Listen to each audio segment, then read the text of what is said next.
Bismillahirrahmanirrahim. Ya, atas nama Allah Maha Pengasih, Maha Penyayang. Nah, kalau kita mau lihat terjemahan sebenarnya bukan dengan nama Allah, tetapi atas nama Allah yang Maha Pengasih, Maha Penyayang. Kalau terjemahan Kementerian Agama dari dulu dengan nama Allah yang Maha Pengasih, Maha Penyayang. Ya, sudah kami pernah sampaikan apa perbedaannya dengan nama Allah atau dengan atas nama Allah. Kalau dengan nama Allah, kalau ada penggunaan kata bi di dalam bahasa Arab dan setelahnya itu ada isim, maka dipastikan isim setelah bi itu adalah isim alam. Nah, kalau demikian, kalau diterjemahkan dengan nama Allah, jadi selama ini kita jadikan Allah sebagai alat untuk memenuhi segala kebutuhan kita. Makanya ketika berdoa, ya doanya pasti doa-doa yang diminta. Ya Allah, berikan ini, berikan ini, berikan ini, berikan ini, berikan ini, berikan ini, berikan ini, berikan ini, banyak sekali diminta. Karena memang Allah dijadikan alat. Padahal bukan seperti itu. Nah, dalam sejarah alam bawah sadar tak selalu seperti itu. Karena dari dulu memang diterjemahkan Bismillah dengan nama Allah. Padahal terjemahan sebenarnya atas nama Allah. Kalau kita bilang atas nama Allah, kita bergerak atas nama Allah. Jadi sebenarnya yang bergerak adalah Allah. Ataupun kita mohon izin kepada Allah, ya Rabb, saya menggunakan tangan ini atas pemberianmu, saya gunakan dalam kebaikan. Atas namamu saya melakukan kebaikan ini. Ya, berikan segala petunjukmu. Ini ternyata sudah lama. Saya mengambil dari almarhum Profesor Buya Syakur, seorang ulama tafsir, memang ahli bahasa. Ternyata sudah di zaman Soeharto ternyata diminta diganti terjemahannya itu, tetapi belum pernah. Dan semuanya ahli fikih, tidak ada yang ahli bahasa. Maka muncullah segala terjemahan dalam Al-Quran itu pasti kaitannya dengan buku, karena semuanya ahli fikih. Diminta lagi di zaman SBY, belum ada respon. Saya tidak tahu. Nanti meninggal baru semuanya orang lihat, oh ternyata seperti ini. Kalau mau dilihat nanti di YouTube, ketik Profesor Dr. Kiai Haji Buya Syakur atau tulis saja Buya Syakur. Ini juga yang pernah diakui, disampaikan almarhum Gus Dur. Ada 3 orang di Indonesia ini yang luar biasa. 2 orang yang memang terkenal, Profesor Krosyab sama Nur Khalis Majid dan sebagainya, saya kurang tahu. 1 orang ini Buya Syakur, memang orang kampung, tetapi luar biasa pemahamannya tentang Al-Quran. Baik, kita lanjut di ayat pertama Al-Maidah.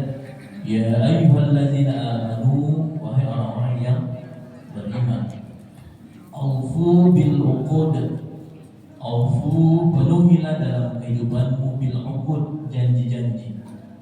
Artinya kita di dalam kehidupan kita terikat akan janji kita kepada Allah untuk beribadah. Maka penuhilah itu untuk senantiasa semua yang dilakukan diniatkan untuk ibadah. Jangan sampai 100% yang kita lakukan dalam 24 jam hanya 10% ibadah, 90% tidak ibadah. Yang mana yang dimaksud ibadah? Semua yang kita lakukan diniatkan karena Allah, memohon ridhonya, memohon rahmatnya, memperhatikan rambu-rambunya. Sudahkah saya duduk di masjid sudah sesuai dengan rambu-rambu? Karena semua ada aturannya. Sudahkah saya mendengarkan Al-Quran disampaikan dengan cara yang baik? Sudahkah kita masuk? Itu semuanya ada rambu-rambu. Jangan sampai tidak bernilai ibadah. Lanjut. Uhillat lakum, Allah telah menghalalkan bagi kalian bahimatul an'am, itu hewan-hewan ternak, illa ma yutla, kecuali yang akan disebutkan alaikum kepada kalian, yaitu ghairu muhillis shayd, dengan tidak menghalalkan berburu antum hurum, ketika kalian dalam keadaan berihram. Ya, jadi semua hewan ternak telah dihalalkan, kecuali kita tidak boleh memburu ketika dalam posisi kita melakukan umrah atau haji. Inna Allah, sesungguhnya Allah, yahkumu, menetapkan suatu hukum, ma yurid, sesuai dengan yang dia kehendaki. Ya ayyuhallazina amanu, wahai orang-orang yang beriman, la tuhillu sya'airallah, janganlah kalian melanggar syiar-syiar kesucian Allah ataupun syariat Allah. Wala syahrul haram, dan jangan juga melanggar kehormatan bulan haram. Walal hadiah, dan jangan mengganggu hewan kurban. Walal qalaidah, ataupun hewan-hewan kurban yang telah ditandai. Wala amina, dan jangan kamu ganggu al-bait al-haram, atau jangan mengganggu orang-orang yang melaksanakan ibadah di Baitul Haram, di Baitullah. Yabtaguna, mereka semuanya mencari fadlan min rabbihim, karunia dari Tuhannya, wa ridwanan, dan keridhaan. Wa idza halaltum, apabila kalian telah menyelesaikan umrah ataupun telah berihram, fasṭadu, maka bolehlah berburu.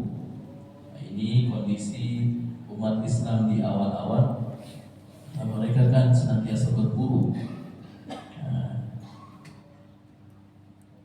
Wala yajrimannakum, dan jangan sampai kalian yajrimannakum syana'an kaum, ataupun jangan sampai membenci kaum yang lain. Syana'an ansaddukum, karena mereka menghalang-halangi kalian anil masjidil haram, daripada Masjidil Haram. Bayangkan, ini luar biasa. Kita jangan membenci orang yang menghalangi kita ke masjid. Wala yajrimannakum syana'anukum, jangan engkau membenci suatu kaum yang menghalangimu pergi ke masjid. Anta'tadu, untuk berbuat melampaui batas kepada mereka. Tetapi ada kalimat anta'tadu, artinya jangan melampaui batas. Kalau hanya sekedar kita melawan dengan menegaskan kami mau ke masjid dan sebagainya tanpa melampaui batas, yang dimaksud melampaui batas, dulu kan gampang sekali membunuh orang, artinya melampaui batas sampai mencelakaan dan sebagainya. Wa ta'awanu, saling menolonglah kalian, alal birri, dalam kebaikan, wa taqwa, dalam ketakwaan. Wala ta'awanu, dan jangan tolong menolong, alal ithmi, dalam berbuat dosa, wal udwan, ataupun permusuhan. Wattaqullah, dan bertakwalah kepada Allah. Innallaha syadidul iqab, sesungguhnya Allah sangat berat iqabnya, siksanya. Jadi di awal ayat 1 dan 2 di surah Maidah adalah Allah sudah menghalalkan apa yang telah dihalalkan, karena ada kaum itu sudah dihalalkan oleh Allah tapi dia haramkan, karena mungkin dia benci akan suatu hal. Mohon maaf, sudah dihalalkan untuk menyembelih sapi, tetapi ada kaum yang mengharamkan untuk memakan sapi. Nah, seperti itu. Kita tidak boleh menyinggung wilayahnya, tapi itulah kepercayaan mereka. Saya sebut saja ada satu kota di Indonesia, karena saya pernah tinggal 3 bulan di sana, bahkan Lebaran pernah di sana, yaitu di Bali. Saya pernah di Bali 3 bulan, bahkan Ramadan di sana, merasakan bagaimana waktu itu masih liburan kuliah. Saya dapat saya coba ikut, ternyata saya dapat beasiswa selama 3 bulan untuk belajar bahasa Inggris.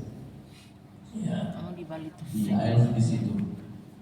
kondisi di sana mereka di masa untuk Idul Adha mereka tidak menyembelih sapi bagi kaum muslimin, tapi hanya menyembelih kambing. Ini penghormatan untuk orang-orang yang di situ. Itu agama Hindu. Jadi mereka itu tidak menyembelih sapi, menyembelih kambing. Dan mereka luar biasa di sana, toleransinya sangat tinggi. Kita lebaran, ada panitia hari besar di situ, umat Hindu itu mengawal kami, istilahnya menjaga kami, dikelilingi, ya, dan memang mereka semuanya mengatur. Dia mengaturkan soft kami, kemudian memberikan minum, mengatur, dan di sana tertibnya luar biasa. Setelah lebaran mereka langsung sampaikan mengatur semua sampah-sampah itu kertas. Ya, jadi pasti tertib, kemudian terkumpul dalam satu tempat. Itu semua bekas-bekas koran-koran dan sebagainya. Ya, kalau di sini ya saya tidak tahu. Kalau di sini alhamdulillah berkumpul sampah ikhwan. Kalau di sini sampai bahkan 1 minggu itu koran dan 9%. Ya, bagi jamaah Masjid Surah ini jamaah subuh jangan lagi seperti itu. Tolong disana. Kalau kita lebaran nanti insya Allah tidak ada lagi nanti itu berserakan koran-korannya. Nah, karena sampai lebaran kemarin masih terjadi seperti itu. Masih banyak koran-koran di sana. Ya. Alhamdulillah bukan di kita.